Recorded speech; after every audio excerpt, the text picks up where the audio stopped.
صلى الله عليه وسلم أول ما يحاسب به العبد يوم القيامة الصلاة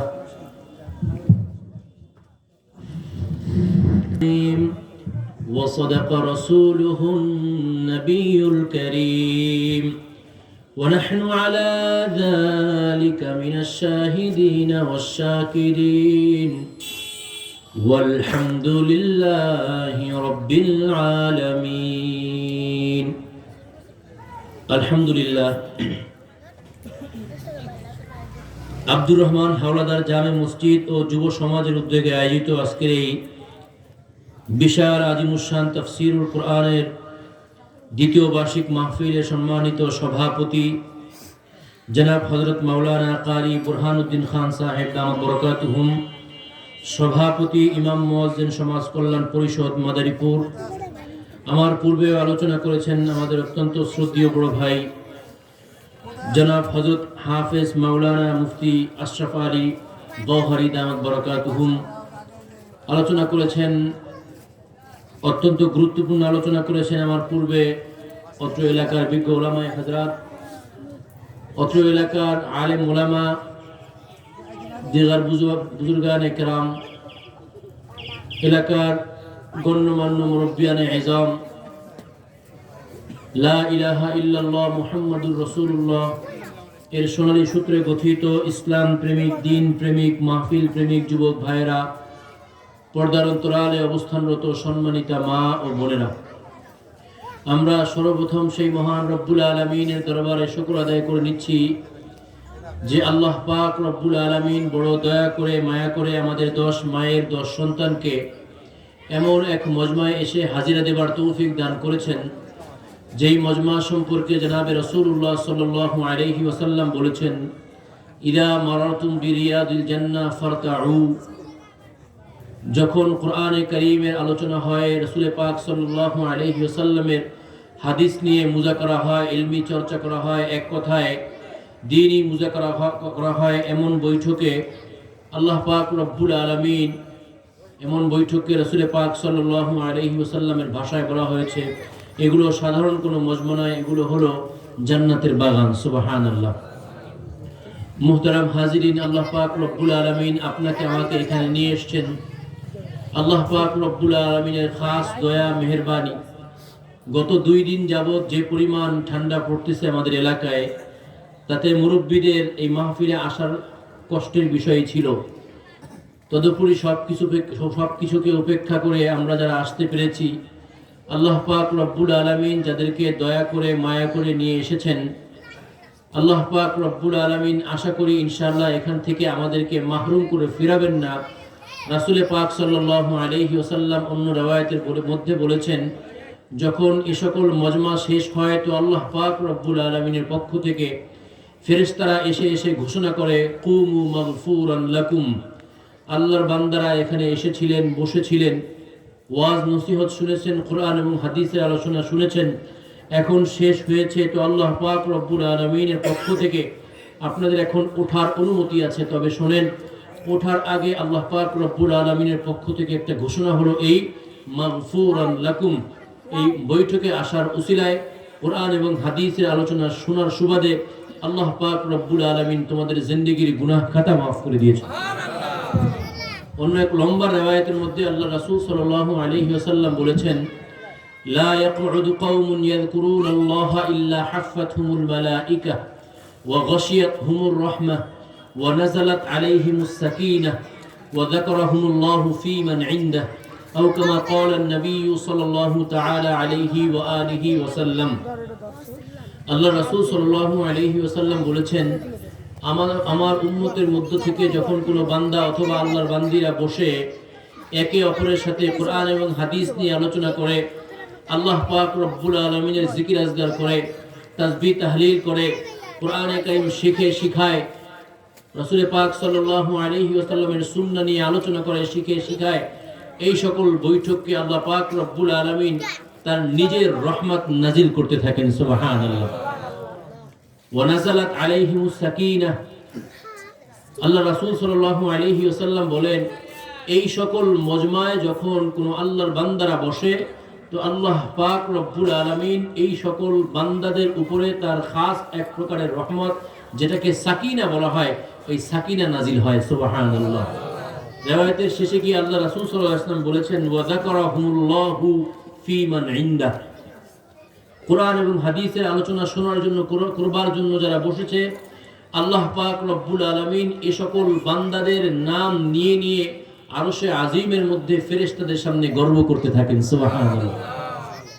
আমরা যেমন এখানে বসে আছি, কিছু মানুষ শুনতেছি, কি একজন বলতেছে বাকিরা শুনতেছে, কিন্তু আল্লাহ পাক রব্বুল আলামিন ফেরেশতাদের সামনে আল্লাহ পাক রব্বুল আলামিন এভাবেই বলতেছেন, যেমন আমরা একজন বলতেছি বাকিরা শুনতেছে।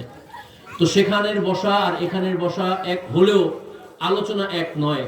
এখানে যেমন আলোচনা করা হবে 5 ওয়াক্ত নামাজ আদায় করতে হবে ঠিকঠাক মতো, যাকাত ফরজ হলে যাকাত আদায় করতে হবে, রমজানের রোজা ফরজ হলে রোজা করতে হবে, এরপরে হজ ফরজ হলে হজ করতে হবে, এই বিধিবিধান নিয়ে আলোচনা করতে হবে। এখানে বাচ্চারা কথা বলে, সরাই দিন, বাচ্চারা যারা কথা বলে একটু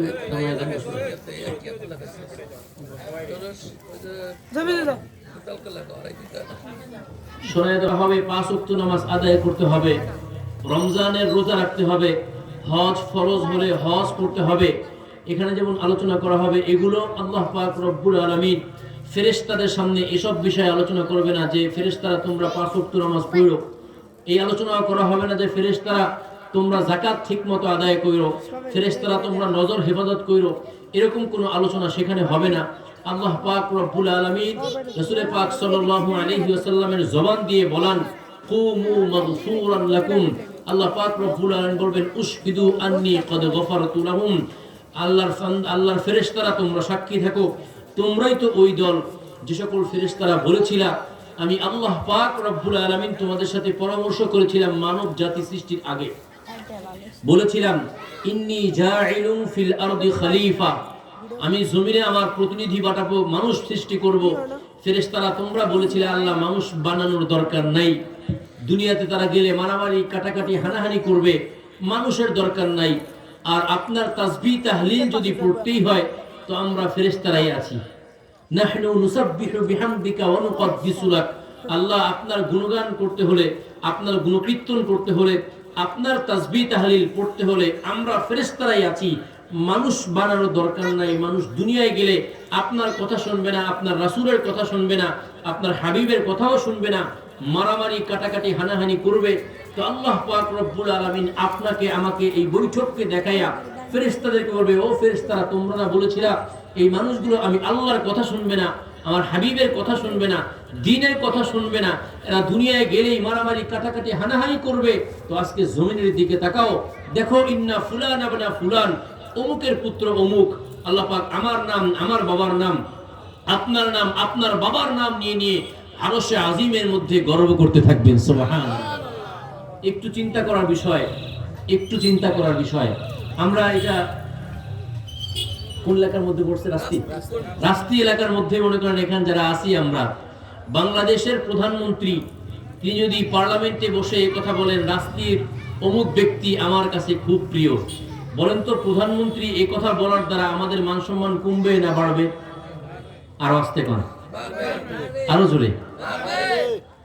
প্রধানমন্ত্রী যদি এই কথা বলে যে মাদারীপুরের অন্তর্গত রাস্তি ইউনিয়নের অমুক ব্যক্তি আমার কাছে খুব প্রিয়, সুতরাং বাংলা ভাষাভাষী যারা আছেন, বাংলাদেশে যারা আছেন, অন্য অন্য জায়গায় যারা আছেন, বাংলায় কথা বলেন, আমার কথা বুঝেন, সবার কাছে আহ্বান হলো রাস্তির ওই ব্যক্তি যেহেতু আমার কাছে খুব প্রিয়, তোমরাও ওই ব্যক্তিকে ভালোবাসো। বলেন তো এই কথা বলার দ্বারা আপনার আমার মান সম্মান কমবে না বাড়বে? বাড়বে না, কি বলেন? তাহলে একটু চিন্তা করার বিষয়।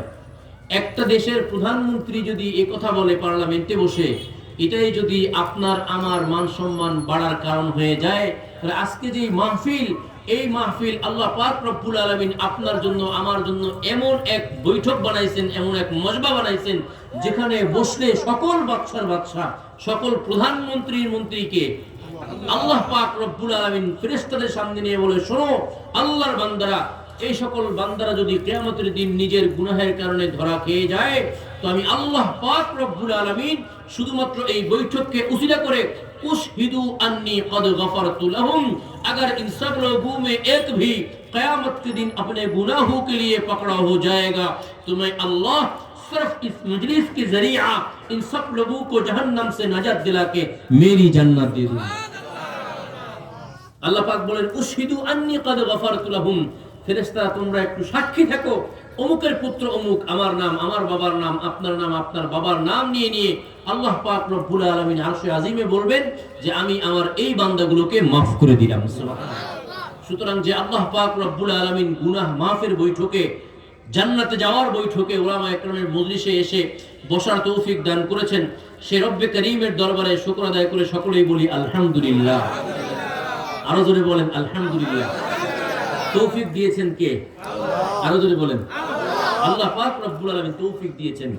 একমাত্র আল্লাহ যাকে তৌফিক দেন ওই ব্যক্তি ভালো কাজ করতে পারেন, ও তৌফিক আল্লাহ যাকে দেন না সেই ব্যক্তি ভালো কাজ করতে পারে না, এতে কোনো সন্দেহ নাই। আমাদের আপনার এটা চিন্তা করলে হবে না যে হুজুর আমরা তো সুস্থ থাকছি এজন্য আসছি, এই চিন্তা করা যাবে? আমাদের টাকা পয়সা আছে ভাড়া দিয়ে চলে আসছি, এই চিন্তা করা যাবে? নিয়ে আসছেন কে? যদি আপনার আমার শক্তি থাকার কারণে, সুস্থ থাকার কারণে আসতে পারি, তাহলে একটু প্রশ্ন আপনাদেরকে করি, জবাব দেন। সেটা হলো এই, আপনার চাইতে বেশি শক্তিশালী লোক, আপনার চাইতে বেশি সুস্থ মানুষ এই সমাজে নাই? এই এলাকায় নাই? যাদের কানে মাহফিলের আওয়াজ পৌঁছেছে তারা কি আমাদের চাইতে সুস্থ এমন ব্যক্তি দুই একজন নাই? তারা আসতে পেরেছেন? পারেন নাই। তৌফিক দিয়েছেন কে? আবার যারা আসতে পারেন নাই তাদেরকে আনেন নাই কে? একটু জোরে কোন। হযরতে ওমরে ফারুক রাদিয়াল্লাহু তাআলা আনহুর নাম শুনেছেন আপনারা? আবার আরেকজন ব্যক্তি, তার নাম হলো আবু তালেব, নাম শুনেছেন? আবু তালেব নবীর কি হয়? মাশাআল্লাহ, আপন চাচা। কথা বলার আগে উত্তর আলহামদুলিল্লাহ। নবীজির আপন চাচা হলো আবু তালেব। নবী করিম সাল্লাল্লাহু আলাইহি ওয়াসাল্লামকে সবচেয়ে বেশি সহযোগিতা যে করেছেন তার নাম হলো আবু তালেব। ঠিক না ঠিক? ওই যে কাফেররা এসে বলছিল আবু তালেব তুমি তোমার ভাতিজাকে সামলাও, আর তা না হলে তুমি সহ যুদ্ধে আসো, যুদ্ধ করে তোমাদেরকে পরাজয় করব। তখন আবু তালেব আল্লাহ রাসূলকে সঙ্গ দিয়ে, আবু তালেবকে শেল্টার দিয়ে, আবু তালেব রাসূল সাল্লাল্লাহু আলাইহি ওয়াসাল্লামকে শেল্টার দিয়ে রাসূলকে সহযোগিতা করে সব সময় পাশে থেকেছে। কথা ঠিক না ঠিক? সহযোগিতা করেছে সব সময়, লম্বা সময় পর্যন্ত আবু তালেব রাসূল পাক সাল্লাল্লাহু আলাইহি ওয়াসাল্লামকে সহযোগিতা করেছেন। আর একটা জামানায়, ওই জামানায় কেউ আল্লাহ রাসূলের কে হত্যা করার সাহস পায় নাই। একজন ব্যক্তি তিনি নিজের তরবারি বের করে আল্লাহ রাসূলকে হত্যা করার জন্য বের হয়ে গেছে, তার নাম কি? সবাই বলেন। একজন ব্যক্তি, যেই ব্যক্তি আল্লাহ রাসূলকে হত্যা করতে আসলো, সেই ব্যক্তি ওমর ইবনুল খাত্তাব রাদিয়াল্লাহু তাআলা আনহু। আরেকজন ব্যক্তি আল্লাহ রাসূলকে সারা জীবন সহযোগিতা করলো, সেই ব্যক্তি হলো আবু তালেব। ঠিক না ঠিক? এখন আমি আপনাদের কাছে প্রশ্ন করতে চাই, এই দুইজনের কে জান্নাতি কে জাহান্নামী? আবু তালেব জাহান্নামী। জোরে কোন। আবু তালেব জান্নাতি না জাহান্নামী? আর ওমর রাদিয়াল্লাহু তাআলা আনহু জাহান্নামী না জান্নাতি? জান্নাতি। একজন আল্লাহ রাসূলের কল্লা কাটার জন্য আসলো, হত্যা করার জন্য আসলো, সে হয় জান্নাতি। আরেকজন আল্লাহ রাসূলকে সারা জীবন সহযোগিতা করেছে, সে হয় জাহান্নামী। কারণ কি? ঈমানের কারণে। এটা ঠিক, কিন্তু ঈমানটা সে আনলো না কেন? আত-তাওফীকু মিনাল্লাহ। তৌফিক কার পক্ষ থেকে? সবাই বলেন আল্লাহ পাক রব্বুল আলামিন। আবু তালেব যতই সহযোগিতা করেছেন, কিন্তু আল্লাহ পাক আবু তালেবের কপালে তৌফিক রাখেন নাই, এজন্য সে কালিমা পড়ে মুসলমান হয় নাই। কথা ঠিক না ঠিক? ওমরের গলার মধ্যে আল্লাহ পাক রব্বুল আলামিন তৌফিক রেখেছে, এজন্য ওমর যতই আল্লাহ রাসূলকে হত্যা করতে আসুক না কেন, আল্লাহ পাক ওই হত্যা অবস্থায় ওমরের গলায় কালিমার মালা গলায় দিয়া জান্নাতি বানায় দিয়েছেন। ঠিক না ঠিক? কাজে তৌফিক দেনেওয়ালা কে? আল্লাহ। সবাই কোন আল্লাহ। এখন বলেন তো তৌফিক কে দিয়েছেন? আমরা এখানে এসেছি আল্লাহ। সবাই বলেন আল্লাহ। আরো জোরে বলেন আল্লাহ। এক আল্লাহ ওয়ালার ঘটনা শুনেছি আমি। মুফতি আব্দুল গফফার সাহেব দামাত বরকাতুহুম, ঝালকানগর পীর সাহেব হুজুর, নগরকান্দার পীর সাহেব হুজুর দামাত বরকাতুহুম, হুজুরের ছোট্ট একটা ঘটনা আমাদেরকে শুনাইছেন। এক আল্লাহ ওয়ালার কথা। উনি মুস্তাজাবুদ দাওয়া ছিলেন। মুস্তাজাবুদ দাওয়া অর্থাৎ হলো যে কোনো দোয়া যখনই করতেন আল্লাহ কবুল করতেন। সুবহানাল্লাহ। যে কোনো দোয়া করবেন। মুসা আলাইহিস সালাতু ওয়াস সালামের জামানায় এমন একজন ছিলেন, আপনারা ঘটনা শুনছেন। তো তো এই আমাদের পীর সাহেব হুজুর যেই শায়েকের যে আল্লাহ ওয়ালার ঘটনা তিনি শুনাইছেন, এই ব্যক্তিও মুস্তাজাবুদ দাওয়া ছিলেন। আল্লাহর কাছে দোয়া করলে আল্লাহ দোয়া কবুল করতেন, সুবহানাল্লাহ। কিন্তু আল্লাহ পাক রব্বুল আলামিন অনেক সময় আল্লাহ ওয়ালা যারা হয় তাদেরকে পরীক্ষা করে বিভিন্ন ভাবে। তো এই আল্লাহ ওয়ালাকে পরীক্ষা করার জন্য আল্লাহ পাক রব্বুল আলামিন একজন সুশ্রী স্ত্রী, অত্যন্ত সুন্দরী একজন স্ত্রী দান করছেন। এই স্ত্রী আল্লাহ ওয়ালার সাথে ঘর সংসার করে ঠিক, কিন্তু আল্লাহ ওয়ালা ঘর থেকে যখন চলে যায়, মানুষের মাঝে ইসলামের দাওয়াত দিতে যায়, বিভিন্ন সময় নামাজ পড়তে বা অন্যান্য দাওয়াতি কাজে যখন যায়, তখন এই আল্লাহ ওয়ালার স্ত্রী সুশ্রী মহিলা এলাকার যুবকদের সাথে জিনা করে, নাউজুবিল্লাহ পড়ে, জিনায় ব্যস্ত হয়ে যায়। তো আল্লাহ পাক রব্বুল আলামিন ইলহামের মাধ্যমে এই আল্লাহ ওয়ালাকে জানাইলেন, তোমাকে এক নিয়ামত দিয়েছিলাম, দোয়া করলেই কবুল। তুমি তোমার স্ত্রীর জন্য একটু দোয়া করতে পারতে, কিন্তু এত বড় নিয়ামত পেয়েও যখন তুমি শুকরিয়া আদায় করো নাই, তোমার স্ত্রীর জন্য দোয়া করো নাই, এত বড় নিয়ামত তোমাদের কাছে আর রাখবো না, আমি আল্লাহ তোমার কাছ থেকে ছিনিয়ে নিলাম, নাউজুবিল্লাহ পড়ে। নিয়ামতের শুকর আদায় করলে নিয়ামত বাড়াই দেন কে? আল্লাহ। আবার যদি নিয়ামতের শুকর আদায় না করা হয়, ওটা ছিনিয়ে নেন কে? আল্লাহ। তো এই আল্লাহ পাক রব্বুল আলামিন আল্লাহ ওয়ালার কাছে আল্লাহ পাক রব্বুল আলামিন ইলহাম করলেন যে এখন থেকে তোমার কোনো আর দোয়া কবুল করা হবে না, তবে তিনটা দোয়া আমি আল্লাহ তোমার কবুল করব। কয়টা দোয়া? তিনটা দোয়া কবুল করব, আর কোনো দোয়া তোমার কবুল করা হবে না। এই তিনটা দোয়ার মধ্যে তুমি যা ইচ্ছা তা চাইয়ে নিও, কোনো সমস্যা নাই, কিন্তু এই তিনটার বাইরে আর কোনো দোয়া কবুল করবেন না। এই কথা শোনার পরে আল্লাহ ওয়ালা এত কষ্ট পাইলেন, সারা জীবন সাধনা করলাম, নামাজ পড়লাম, রোজা রাখলাম, নফল পড়লাম, তাহাজ্জুদ পড়লাম, কত নামাজ পড়লাম, এত নামাজ পড়ার পরে, এত কিছুর পরে যখন আমি আল্লাহর কাছে নৈকট্য হাসিল করে এই নিয়ামত পাইলাম যে দোয়া করলেই আল্লাহ পাক দোয়া কবুল করে, এখন স্ত্রীর কারণে এত বড় নিয়ামতটা আমার হাত ছাড়া হয়ে যাবে, এই স্ত্রীকে মানুষ রাখা যায় না। আল্লাহর কাছে হাত তুললেন, আল্লাহ যেই স্ত্রী আমার এত বড় নিয়ামত নষ্ট করে ফেললো, সেই স্ত্রীকে আপনি মানুষ রাখেন না। গ্যারান্টিযুক্ত তিনটা দোয়া দিয়েছেন আল্লাহ, মেহেরবানি করে প্রথম দোয়াটা কবুল করেন, আর আমার এই স্ত্রীকে মানুষ থেকে কুকুর বানায় দেন। আল্লাহ পাক রব্বুল আলামিন যেহেতু তিনটা ওয়াদা করেছিলেন তিনটা দোয়া কবুল করবেন, প্রথম নাম্বার দোয়া করে আল্লাহ পাক রব্বুল আলামিন এই আল্লাহ ওয়ালার স্ত্রীকে সঙ্গে সঙ্গে মানুষ থেকে কুকুর বানায় দিল। চিল্লায় বলেন নাউজুবিল্লাহ। দোয়া কয়টা ছিল? তিনটা। জোরে কোন? করছে কয়টা? একটা। বাকি আছে কয়টা? দুইটা। কয়েকদিন পরে এই আল্লাহ ওয়ালার সংক্ষেপ বলছি, এই কয়েকদিন পরে আল্লাহ ওয়ালার সন্তানেরা আসছে, বাবা আগে যখন এলাকায় বের হইতাম, আগে যখন রাস্তা দিয়ে হাঁটতাম, হাট বাজারে যাইতাম, তো তখন মানুষের আমাকে বলতো, দেখো দেখো দেখো ওই যে আল্লাহ ওয়ালার সন্তানেরা যায়, দৌড়ে আসতো, মুসাফা করতো, আল্লাহ ওয়ালার সন্তান আপনি, বড় পীর সাহেবের সন্তান আপনি, আমাদের জন্য একটু দোয়া কইরেন। বুকে জড়ায় নিত, হাতে চুমো খাইতো, কত কিছু করতো বাবা।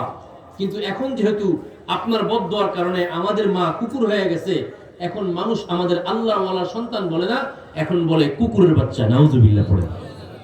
সুতরাং বাবা মেহেরবানি করে আপনি আল্লাহর কাছে হাত তোলেন। দোয়া তো আরো দুইটা আছে, আল্লাহর কাছে বলেন, আল্লাহ আমাদের মাকে যেন আল্লাহ কুকুর থেকে মানুষ বানায় দেয়। আল্লাহ আল্লাহ মানুষ বড় সহজ সরল ছিলেন, হাত তুললেন, মাহবুদ মেহেরবানি করে আপনি তিনটা দোয়া আমাকে দিয়েছেন। এক নম্বর দোয়া তো নষ্ট করলাম, স্ত্রীকে মানুষ থেকে কুকুর বানাইলাম। দুই নম্বর দোয়া আমি আপনার কাছে করলাম, সেটা হলো এই, আমার স্ত্রীকে মেহেরবানি করে আমার স্ত্রীকে কুকুর থেকে আবার একটু মানুষ বানায় দেন। আল্লাহ ওয়ালা দোয়া করতে দেরি, আল্লাহ পাক দুই নম্বর দোয়া কবুল করে স্ত্রীকে কুকুর থেকে মানুষ বানায় দিয়েছে। দোয়া ছিল কয়টা? হয়ে গেল কয়টা? বাকি কয়টা? একটা। আপনাদের সমাজে আছে কিনা, তবে আমাদের এলাকায় আছে, সেটা হলো এই কুকুরের স্বভাব মরলেও যায় না, ঠিক না ঠিক?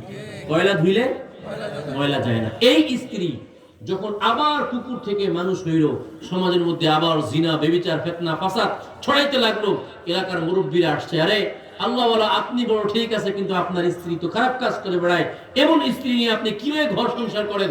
বিভিন্ন ভাবে গালিগালাজ করতে লাগলো। আল্লাহ ওয়ালা ক্রোধে রাগে হাত উঠাইলেন, আল্লাহ 3 নাম্বার দোয়া তো এখনো বাকি আছে, যে স্ত্রীর কারণে আমার এত বড় নিয়ামত হাতছাড়া হয়ে গেল, দোয়া করলেই কবুল হইতো, সেই নিয়ামত চলে গেল। এরপরে তাকে মানুষ থেকে কুকুর বানাইলাম, আবার ইহসান করে তার জন্য দোয়া করলাম, কুকুর থেকে মানুষ বানায় আনলাম, এখন আবার সে আবার জিনা ব্যভিচার করতেছে। আল্লাহ, আমার এই স্ত্রী আসলেই মানুষ থাকার যোগ্য না, 3 নাম্বার দোয়া কবুল করেন আর আমার স্ত্রীকে মানুষ থেকে কুকুর বানায় দেন। নাউজুবিল্লাহ পড়েন।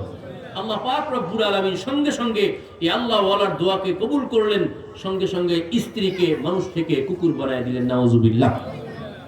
দোয়া ছিল কয়টা? গেছে কয়টা? শেষ হয়ে আছে কয়টা? এই ঘটনা আপনাদেরকে শুনিলাম কেন? শুনাইছি এজন্য সূক্ষ্ম একটা বিষয় ভালো করে শুনেন। সূক্ষ্ম বিষয় হলো এই আল্লাহ ওয়ালা যদি প্রথম দোয়াটাই এটা করতো, আল্লাহ যে স্ত্রীর কারণে আমার এত বড় নিয়ামত আপনি ছিনায় নিয়ে গেলেন, ও আল্লাহ মেহেরবানি করে আমার স্ত্রীকে হেদায়েত দিয়ে দেন। আপনারা বলেন তো, এই আল্লাহ ওয়ালা যদি এই দোয়া করতো তাহলে আল্লাহ দোয়া কবুল করতেন কি করতেন না? জোরে কোন? কিন্তু দোয়া করছে? করে নাই। 2 নাম্বার দোয়া, আল্লাহ গ্যারান্টিযুক্ত 3টা দোয়া আমাকে দিয়েছেন। 2 নাম্বার দোয়া দিয়ে আমি আপনার কাছে বললাম, আল্লাহ মেহেরবানি করে আগের যে নিয়ামত ছিল সেই নিয়ামতটা আমাকে ফিরিয়ে দেন। আল্লাহ পাক রব্বুল আলামিন 2 নাম্বার দোয়া কবুল করে তার এই আগের নিয়ামত ফিরিয়ে দিতেন কি দিতেন না? জয় কোন? কিন্তু দোয়া করছে? করেন নাই। ফলাফল কি? মানুষ থেকে কুকুর, কুকুর থেকে মানুষ, পরিশেষে 3 নাম্বার দোয়ায় মানুষ থেকে কুকুর। এখন কথা হলো এই ঘটনা শুনাইলাম এজন্য যে আল্লাহ পাক রব্বুল আলামিন আমাদেরকে যাদেরকে আসার তৌফিক দিয়েছেন, এনেছেন কে?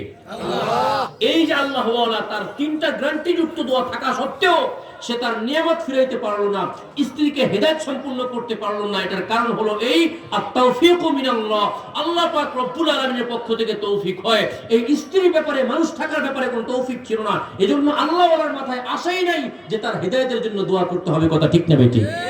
হাতে সবকিছু ছিল, তারপরও করতে পারে না। কারণ হলো আল্লাহ তৌফিক দেয় নাই। যেরকম ঠিক না বেটি? এমন ঠিক এই মাহফিলও আমাদের অনেকের সাধ্যের মধ্যে আছে, চাইলে বসতে পারি। ঠিক না বেটি? অনেকে আবার বাড়ি থেকে স্ত্রীর কাছে বলে আসছে মাহফিলে যাইতেছি, আছে না নাই? কিন্তু আসে নাই। এখন বলেন তো, সে আসে নাই না আনেন নাই কে? জোরে কোন, আরো জোরে কোন। এনেছেন কে আমাদেরকে? আরো জোরে কোন। যে আল্লাহ পাক রব্বুল আলামিন এই বৈঠকে এসে আপনাকে আমাকে হাজিরা দেবার তৌফিক দান করলো, সে রব্বে কারীমের দরবারে সকলেই জোরে সোরে একবার কালিমাতুশ শুকর আদায় করে বলি আলহামদুলিল্লাহ। আরো জোরে বলেন তো আলহামদুলিল্লাহ। ঠান্ডায় জমে গেছেন? কোরআনে কারীম থেকে যে আয়াতখানা তেলাওয়াত করেছি, যেহেতু আমার পরে মেহমান রয়েছেন, দাওয়াতি মেহমান, প্রধান আলোচক, উনি বয়ান করবেন, আমি মূলত আপনাদের সাথে একটু কথাবার্তা বলে চলে যাব। কোরআনে কারীম থেকে যে আয়াতখানা তেলাওয়াত করেছি, এই আয়াতের আন্দাজে এবং আল্লাহ রাসূল সাল্লাল্লাহু আলাইহি ওয়াসাল্লামের অসংখ্য হাদিস, এই হাদিস থেকে একখানা হাদিস পড়েছি। এই আয়াতের তরজমা এবং হাদিসের তরজমা করে এই সম্পর্কে সামান্য কিছু আলোচনা করার পরে ইনশাআল্লাহ আমরা ইতি টানবো।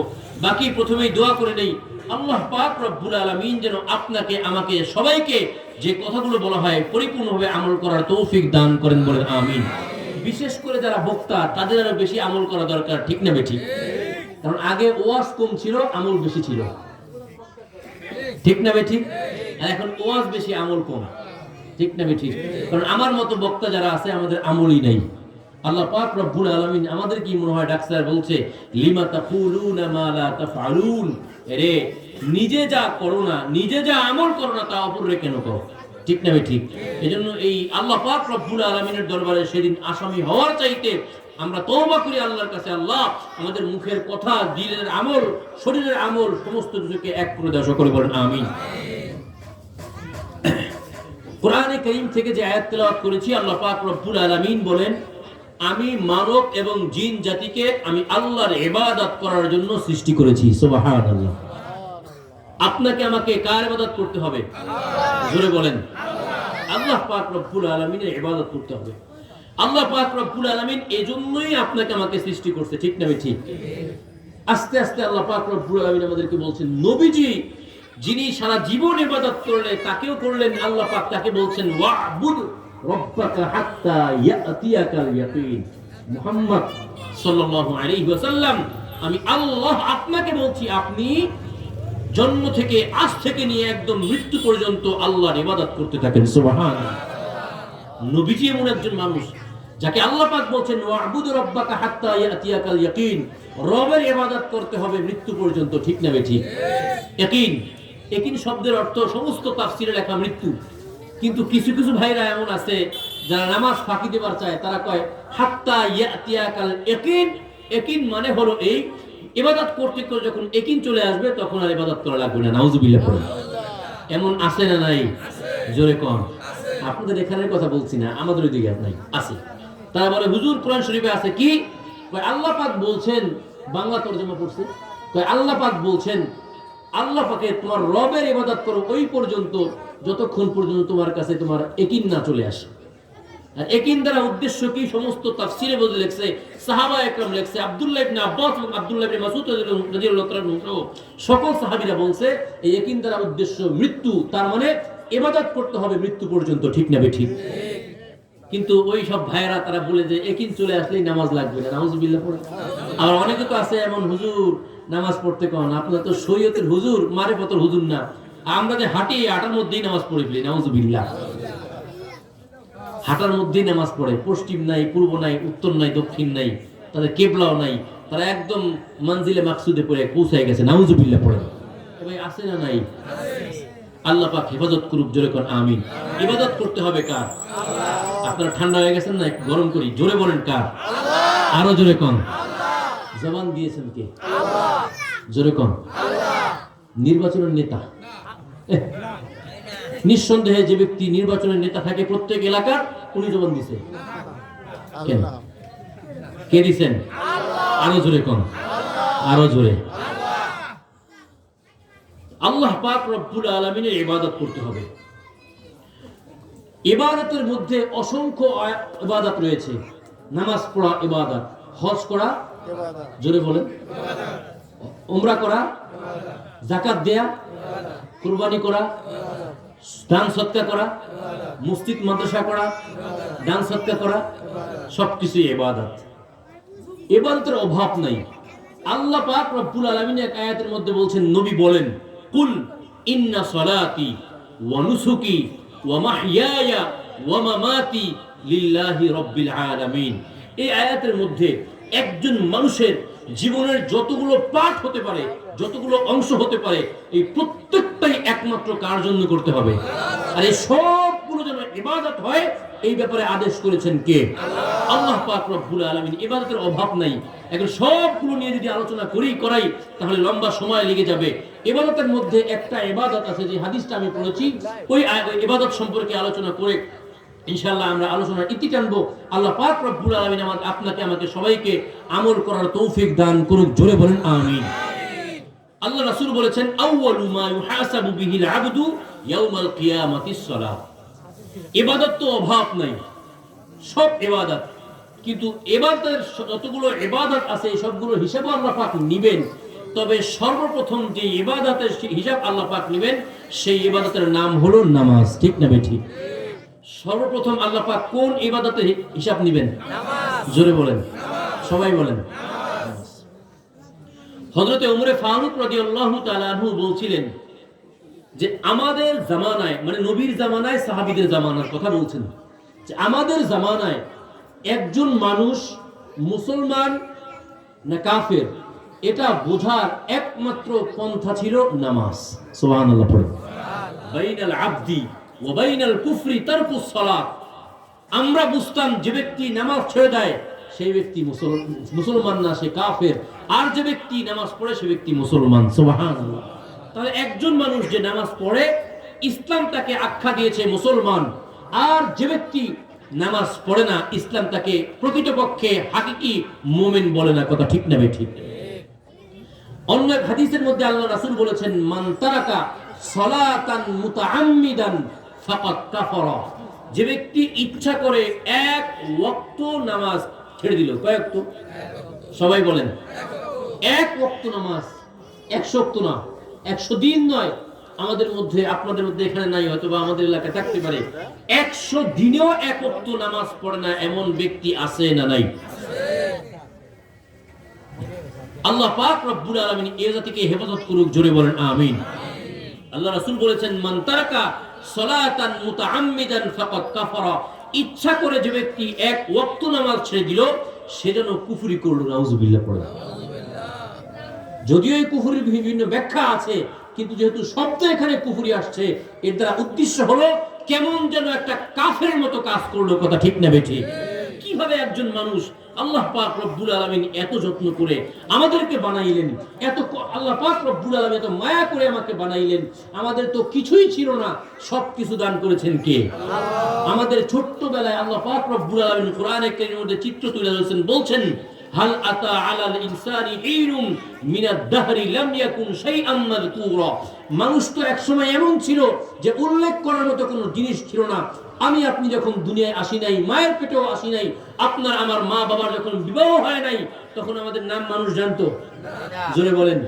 কিছুই জানতো না, কেউ জানতো না। মাতা পিতা বিবাহ বন্ধনের মাধ্যমে মায়ের গর্ভে আসলাম, কয়েকদিন পরে আমাদের কোন রকম গোশত হলো, এরপরে হাড্ডি হলো, এরপরে আমরা দুনিয়ায় আসলাম। আল্লাহ পাক রব্বুল আলামিন সুন্দর করে আমাদের চিত্র ধরে বলছেন, মায়ের গর্ভ থেকে দুনিয়ায় আসার পরেও তোমার হালত ছিল এই, ফালা লাকা সিন্নুম তাক্ক, তোমার তুমি দাঁত ছিল না যে কামড়ায় কামড়ায় খাবা। তুমি তোমার মায়ের গর্ভে ছিলা, তোমার ফালা লাকা আকলুন তাতামাইয়াজ, তোমার তো আকল ছিল কিন্তু আকল খাটানোর মতো কোনো বুদ্ধি ছিল না। ফালা লাকা কলবুন তাতাফাক্কার, তোমার অন্তর ছিল কিন্তু ফিকির করার মতো কোনো বুদ্ধি ছিল না। ফালা লাকা ইয়াদুন তাফতিশ, তোমার হাত ছিল কিন্তু ধরার ক্ষমতা ছিল না। ফালা লাকা রিজলুন তামশি, পা ছিল কিন্তু হাঁটার মতো ক্ষমতা ছিল না। ফালা লাকা রাসুন তাতাফাক্কার, মাথা ছিল কিন্তু মাথা দিয়ে ফিকির করার মতো কোনো ক্ষমতা তোমার ছিল না। আজকে নামাজ বাদ দিয়ে কিভাবে সেই আল্লাহ, যে আল্লাহ তোমাকে আকল দিল, দাঁত দিল, সবকিছু দিয়ে আল্লাহ পাক দিল, আমি আল্লাহ পাক রব্বুল আলামিন তোমাকে যোগ্য করলাম, শিক্ষিত বানাইলাম, সবকিছু করলাম, কিভাবে আমি আল্লাহর নাফরমানি করে এক ওয়াক্ত নামাজ ছেড়ে দাও? সুতরাং আল্লাহ রাসূল সাল্লাল্লাহু আলাইহি ওয়াসাল্লাম বলেছেন, আল্লাহ পাকের এত বড় ইবাদত যে ব্যক্তি ছেড়ে দেয় সে ব্যক্তি কেমন যেন কুফরি করলো, কথা ঠিক না বেঠিক? কাজেই কোনো সুস্থ সাবলীল কোন মুসলমান যে নিজেকে ঈমানদার দাবি করে সেই ব্যক্তি ঠান্ডা মাথায় নামাজ ছাড়তে পারে না, কথা ঠিক না বেঠিক? শীত হোক চাই গরম, ঠিক না বেঠিক? নাকি গরমে পড়ে শীতে পড়ে না? পৃথিবীতে এমন মানুষ এখনো আছে, অতীতেও ছিল, প্রত্যেক এলাকায়, এই মসজিদেও হয়তো বা 2-4 জন এমন পাওয়া যাবে, শীত হোক যাই হোক দাড়ি পেঁচে গিয়েছে কিন্তু 5 ওয়াক্ত নামাজ মসজিদে পড়ে, আছে না নাই? আল্লাহ পাক রব্বুল আলামিন আমাদেরকে ওইরকম 5 ওয়াক্ত নামাজি বানায় দেখ, সকলে বলেন আমিন। আল্লাহ পাক রব্বুল আলামিন আমাদেরকে নামাজ ছাড়া, যদি নামাজ কোন রকম ছুটে যায়, অস্থির হয়ে যাওয়ার তৌফিক দান করুক, বলেন আমিন। কেউ আমরা নামাজ ছাড়বো না, রাজি আছি ইনশাআল্লাহ? 5 ওয়াক্ত নামাজ আজকে থেকে আদায় করব, কেউ ছাড়বো না। কারা কারা রাজি আছে? আল্লাহু আকবার। আল্লাহ পাক তৌফিক দান করুক, হাত নামান জোরে কোন আমিন। রাসূল পাক সাল্লাল্লাহু আলাইহি ওয়াসাল্লাম বলেছেন, যদি কোনো ব্যক্তি 5 ওয়াক্ত নামাজ আদায় করে আল্লাহ পাক 5টা পুরস্কার দান করবেন।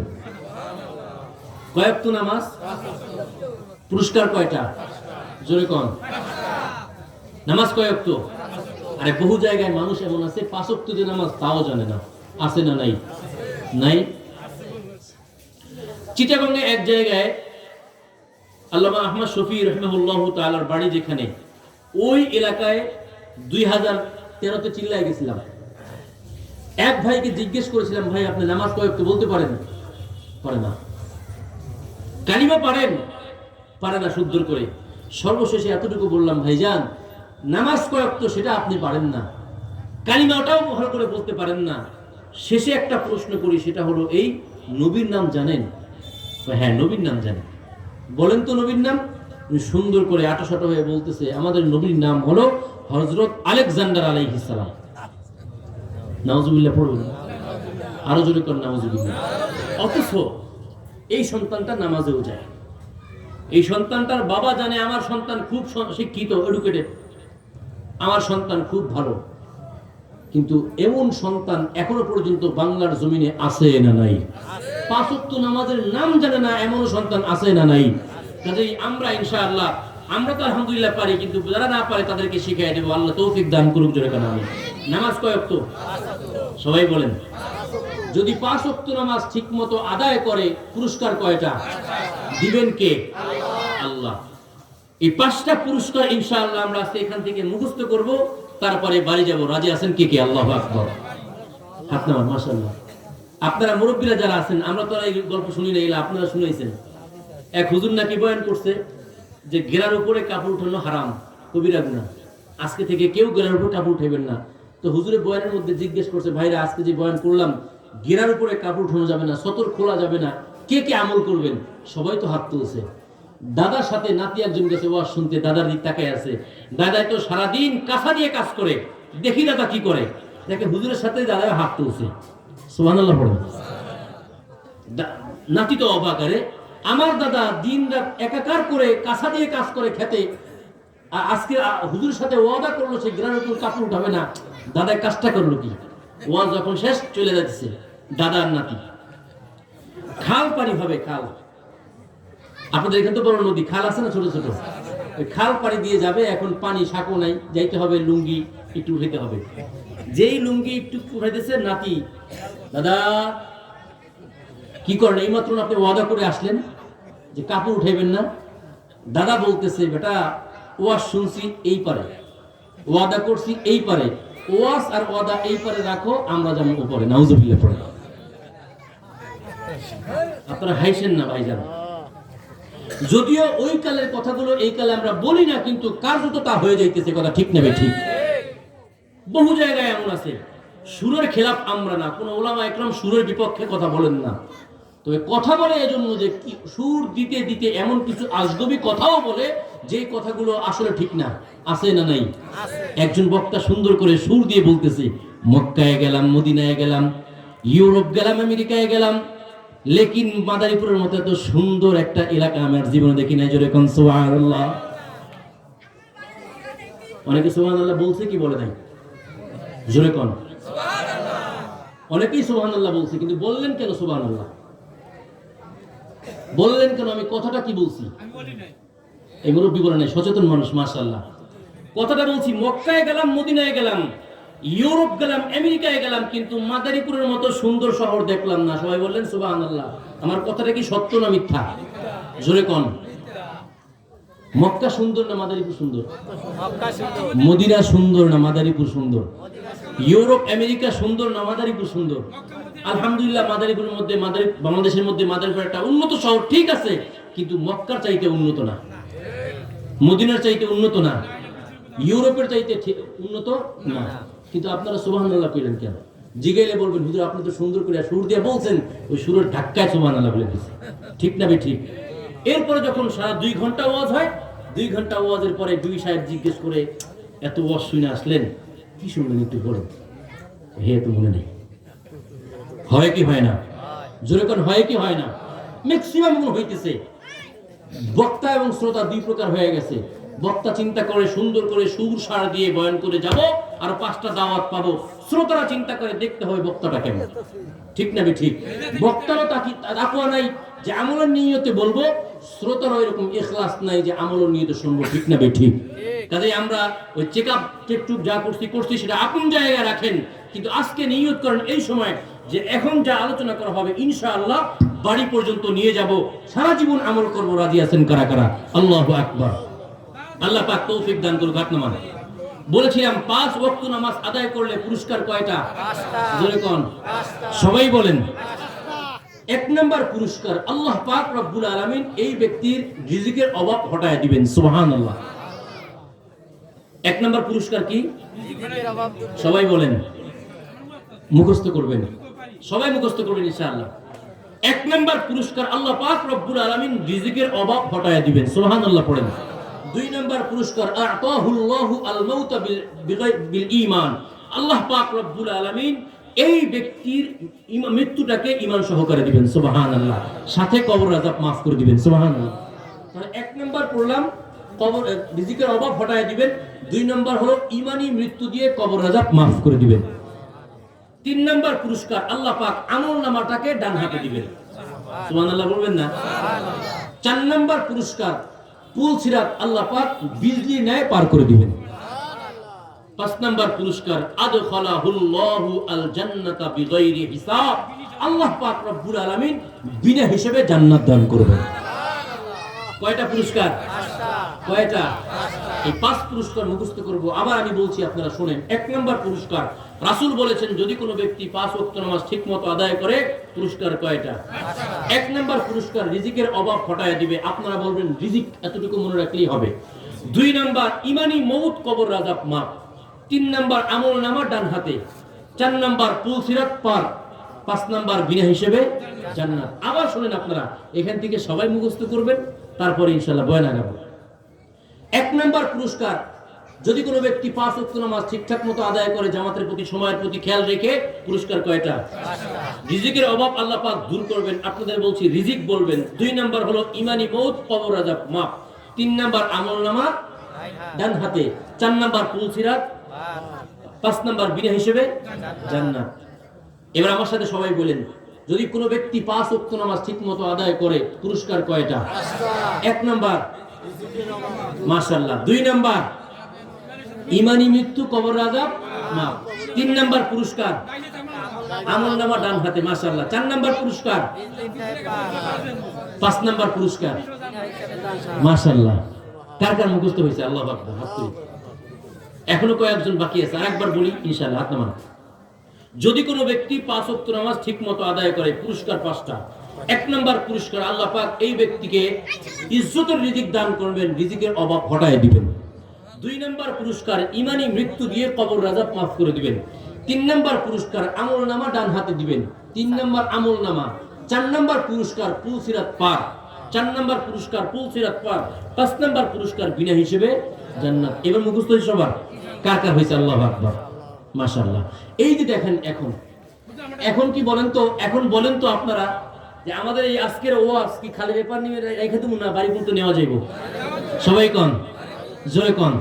আজকে যদি বিবি সাহেব জিজ্ঞেস করে, আসলে সত্য কথা, 1 লক্ষ টাকা দিয়ে মৌলবী হুজুর আইনা আপনি ওয়াজ করাইবেন, আপনার স্ত্রীকে আল্লাহ বানাইবেন, যতটা কাজ হবে তার চাইতে বেশি হবে। আপনি গুনাহগার হন, আপনি ছোট হন, বড় হন, দাড়ি কাটেন, দাড়ি ছাটেন, যা অবস্থায় হোক না কেন, আপনি যদি আপনার বিবির হাতটা ধরে বলেন, বিবি আজকে ওয়াজ শুনলাম, 5 ওয়াক্ত নামাজ পড়লে 5টা পুরস্কার, আমি তো চাই তোমাকে নিয়ে জান্নাতে থাকবো, চলো আজকে থেকে নিয়ত করি তুমিও 5 ওয়াক্ত নামাজ আদায় করবা, আমিও 5 ওয়াক্ত নামাজ আদায় করব, পুরস্কার আল্লাহ পাক 5টা দিবেন, রিজিকের অভাব হটাইবেন, ইমানি মৃত্যু দিয়ে কবর আযাব মাফ করবেন, আমলনামা ডান হাতে দিবেন, পুল সিরাত বিজলির ন্যায় পার করবেন, বিনা হিসেবে জান্নাত দিবেন।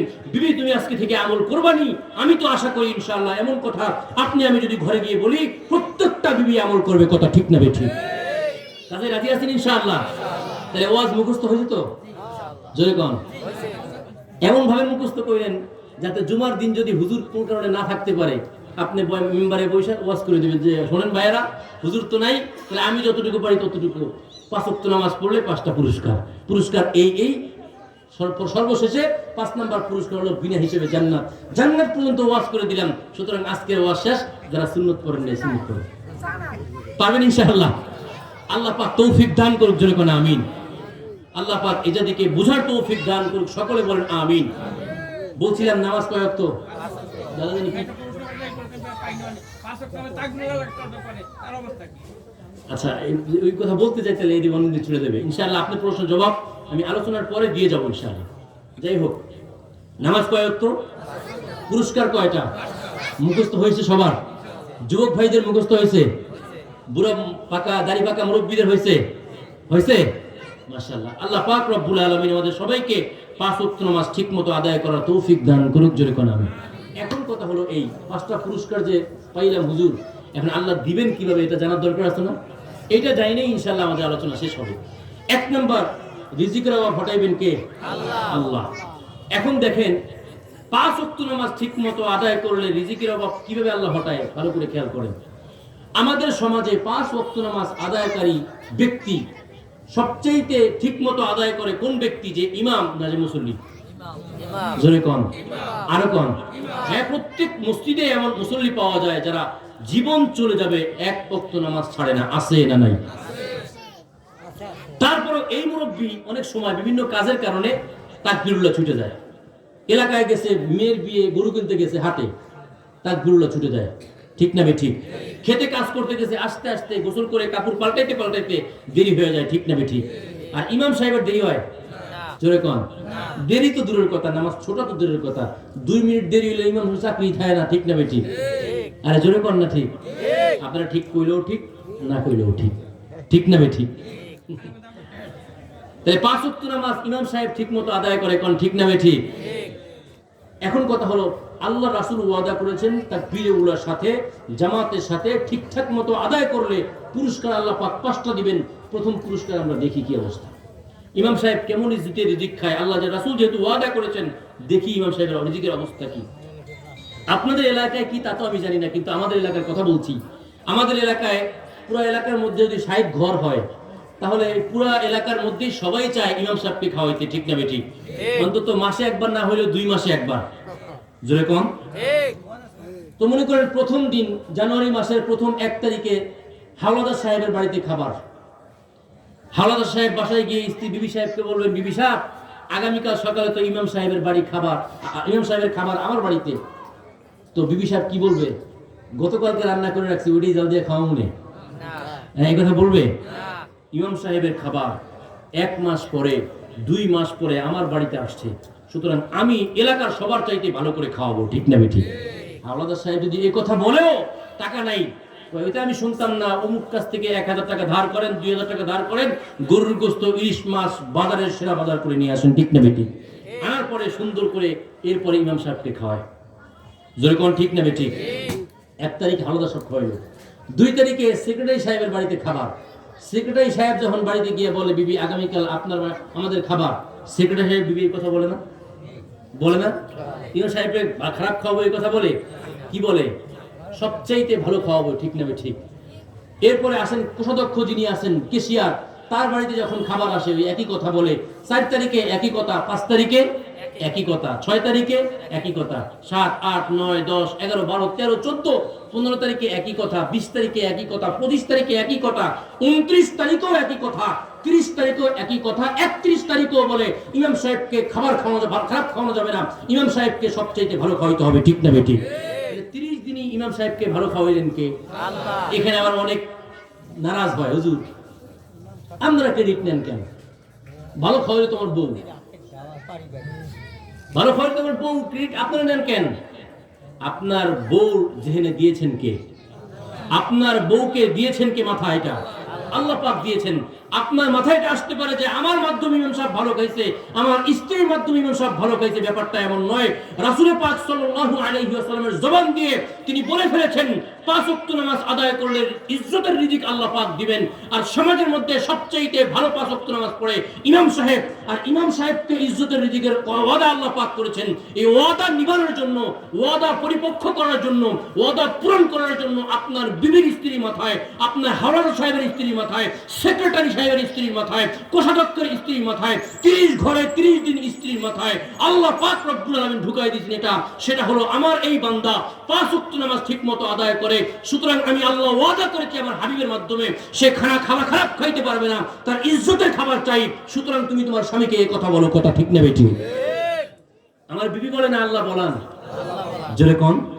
সময় সংক্ষেপ, এদিকে বেশি যাওয়া যাবে না। বাকি আল্লাহ পাক রব্বুল আলামিন নবীদের মাধ্যমে যে ওয়াদা করেছেন 5 ওয়াক্ত নামাজ পড়লে ইজ্জতের রিজিক দান করেন, 1 নাম্বার পুরস্কার এই রিজিক। এই রিজিক আমরা পাইলাম কি পাইলাম না? জোরে কোন। আচ্ছা 2 নাম্বার আসেন, এখান থেকে লম্বা চড়া একটু আলোচনা মেহেরবানি করে সবাই খেয়াল করে নেবেন। যখন এই ব্যক্তি 2 নম্বর পুরস্কার কি? ইমানি মউত এবং কবর আযাব, মনে আছে তো আপনাদের?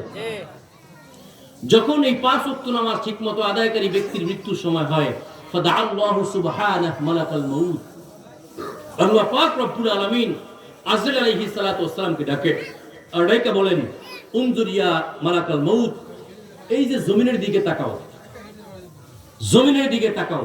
বাচ্চাগুলোকে সবাই দিলে আমার আলোচনা করতে সুবিধা হয় না, ওদের হয় দিন না, থাকুক, কিন্তু সামনে বসে কথা বললে আলোচনা করতে সুবিধা হয় না। একটু একটু বাবা, তোমরা একটু একটু থাকো, মাশাআল্লাহ। একটা আলোচনা ধারাবাহিকতা রক্ষা করতে গেলে অনেক কঠিন, কথা বললে আলোয় যায়। তোমরা কথা বলো না, হ্যাঁ বাবা, ইনশাআল্লাহ। 5 ওয়াক্ত নামাজ আদায় করলে পুরস্কার কয়টা? 5টা। 1 নাম্বার পুরস্কার, এটা আমরা প্রমাণ পাইছি, ঠিক না ঠিক?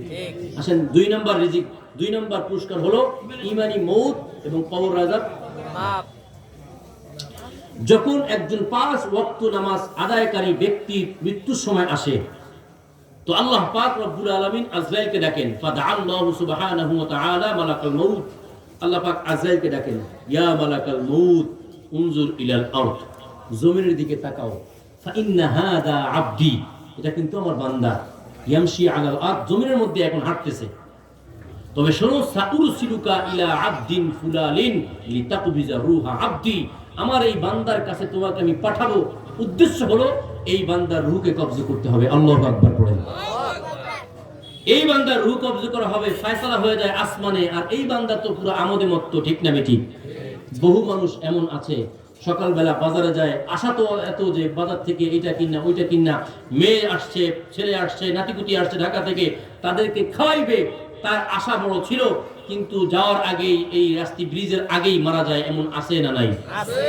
ওই বাজার আর করা হয় না। আল্লাহ পাক রব্বুল আলামিন রাসূল পাক সাল্লাল্লাহু আলাইহি ওয়াসাল্লাম একটা গোল বৃত্ত চিহ্ন দিয়েছেন, একটা চিহ্ন দিয়েছেন, বুখারী শরীফ হাদিস। একটা চিহ্ন দেওয়ার পরে এই চিহ্নর শুরু থেকে নিয়ে শেষ পর্যন্ত একটা টান দিছে, তার মানে দাগটা ওই গোল দাগের মধ্যেই আছে, আর উপরে আর একটা দাগ দিয়ে একদম গোল দাগ ক্রস করে সামনে আগায় গেছে। আল্লাহ রাসূল বললেন, এই যে বৃত্ত চিহ্নর মধ্যে মাঝখানে প্রথম যে দাগটা দিলাম ভিতরে আছে, এটা হলো মানুষের হায়াত, মানুষের হায়াত। আর উপরে যে দাগটা দিলাম, যেটা গোল দাগকে ক্রস করে সামনে চলে গেছে, এটা হলো মানুষের আশা। তার মানে হায়াত হলো 20 বছরের, আর আশা হলো 60 বছরের, ঠিক না ঠিক? হায়াত হলো 50 বছরের, আর আশা হলো আরো 50 বছরের, ঠিক না ঠিক? আল্লাহ পাক রব্বুল আলামিন উপর থেকে ফরমান জারি করেন, আজরাইল, ওই যে ব্যক্তি হাঁটতেছে জমির উপর, দেখো দেখো, আমি কিন্তু ওই ব্যক্তির কাছে তোমাকে পাঠাবো। আল্লাহু আকবার। আল্লাহ পাক আমাদের সবাইকে মৃত্যুর আগে মৃত্যুর প্রস্তুতি নেওয়ার তৌফিক দান করুক, জোরে কোন আমিন। হযরত ওমর ফারুক রাদিয়াল্লাহু তাআলা বলতেন, মুতু ক্বাবলা আন তামুতু, মৃত্যু তোমাকে ধরার আগে তুমি মৃত্যুকে ধরো। তার মানে মৃত্যুর প্রস্তুতি নিয়ে থাকো, যে কোনো সময় মৃত্যু চলে আসবে, তো লাব্বাইক। আল্লাহ পাক তৌফিক দান করুক, জোরে কোন আমিন। তো আল্লাহ পাক রব্বুল আলামিন আজরাইলকে বলবেন, এই যে বান্দা হাঁটতেছে, এই বান্দার কাছে তোমাকে আমি পাঠাবো, সাউরসিলুকা ইলা আবদিন ফুলান, ওই বান্দার কাছে তোমাকে আমি পাঠাবো। কেন? লিতাকবিজা রূহা আবদি, যাতে করে আমার এই বান্দার রূহকে তুমি কবজা করতে পারো। আল্লাহু আকবার। তবে শোনো আজরাইল, আমার এই বান্দা কিন্তু যেন তেন বান্দা নয়, আমার এই বান্দা 5 ওয়াক্ত নামাজ ঠিকমতো আদায় করেছে, সুবহানাল্লাহ। আর 5 ওয়াক্ত নামাজ ঠিকমতো আদায় করলে ঈমানি মৃত্যু দিবেন, এই কথা বলেছেন কে? আল্লাহ। আল্লাহ পাক রব্বুল আলামিন রাসূলের মাধ্যমে বলাইছেন। তো আজরাইলকে বলে, শোনো আজরাইল, এটা কিন্তু 5 ওয়াক্ত নামাজ আদায়কারী বান্দা, এটা কিন্তু স্পেশাল বান্দা। আমার এই বান্দার কাছে যাওয়ার আগে তোমাকে এখান থেকে সরাসরি জান্নাতে যাইতে হবে। সুবহানাল্লাহ পড়েন। সুবহানাল্লাহ। কয়েকটা কাজ তোমার করতে হবে। 1 নাম্বার কাজ হলো আহসিন সুওয়ারাক, তুমি তোমার চেহারাটাকে মেকআপ করবা। সুবহানাল্লাহ পড়েন। আল্লাহ তো মেকআপ বলে নাই, আল্লাহ বলছে সুন্দর করবা, আমি আমার ভাষায় বললাম মেকআপ। আজরাইল আলাইহিস সালাতু ওয়াস সালামের ব্যাপারে হযরত দাউদ আলাইহিস সালাতু ওয়াস সালাম বলেছেন যে আল্লাহ পাক যত জাহান্নাম বানাইছেন, জাহান্নামের যত শাস্তি বানাইছেন, এই সব শাস্তিকে যদি এক পাল্লায় রাখা হয়, যেই পরিমাণ কঠিন আর ভয়ঙ্কর হবে, আজরাইলের চেহারাটা যদি আরেক পাল্লায় রাখা হয়, তাহলে এই সব জাহান্নামের আযাবের চাইতে বেশি ভারী হয়ে যাবে। নাউযুবিল্লাহ। তাহলে আজরাইলের চেহারাটা খুব সুন্দর না? জোরে কোন? ভয়ঙ্কর? অল্প ভয়ঙ্কর? ভয়ঙ্কর? একটুখানি ভয়ঙ্কর? ভয়ঙ্কর? কঠিন ভয়ঙ্কর, ঠিক না ঠিক?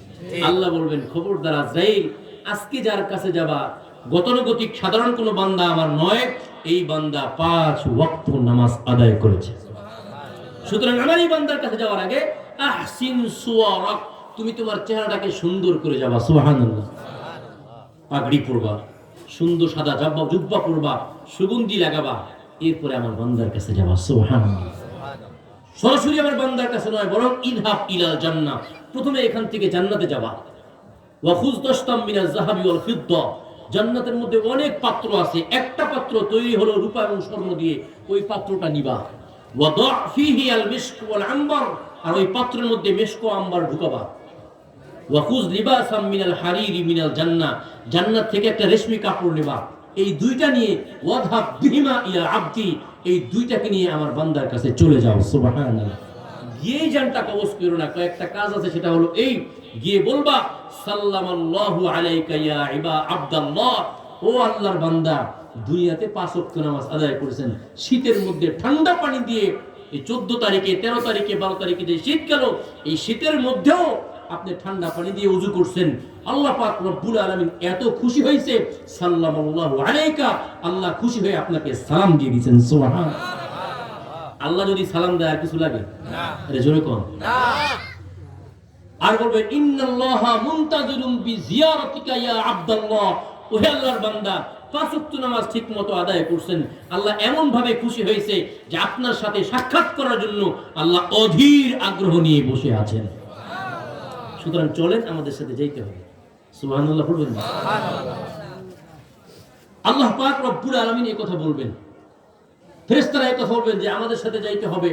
তো আল্লাহ পাক বলবেন, খবরদার, আগেই আমার বান্দাকে আনবা না। আমি ওয়াদা করেছি আমার এই বান্দার মৃত্যুটা যেন পরিপূর্ণ ঈমানের সাথে হয়। সুবহানাল্লাহ পড়েন। মৃত্যু, ঈমান নিয়ে মৃত্যুবরণ করা এত সোজা নয়। মৃত্যুর সময় শয়তান ধোঁকা দেয় কি দেয় না? জোরে কোন। আজরাইলের চেহারা ভয়ঙ্কর হয় কি হয় না? এই কঠিন সময়ে মানুষ কালিমাও ভুলে যায়, ঠিক না ঠিক? এজন্য হাদিসে আসছে, তোমরা মৃত ব্যক্তিকে তালকিন করো, এভাবে নয় পড়ো পড়ো, এটা নয়, বরং তার পাশে আস্তে আস্তে কালিমা পড়া, ঠিক না ঠিক? তো আল্লাহ পাক রব্বুল আলামিন বলেন, খবরদার আজরাইল, আমার এই বান্দার রূহকে তুমি যেন তেন ভাবে কবজা করতে পারবা না। ওয়াকবিজ রূহা আবদি কামা তুখরাজু শাআরাতু মিনাল আজিন। মা বোনরা রুটি বানানোর আগে আটা যে খামিরা করে, আটার মধ্যে অনেক সময় চুল থাকে, ঠিক না ঠিক? আর আমরা বজ্জাত স্বামী স্ত্রীকে মারি।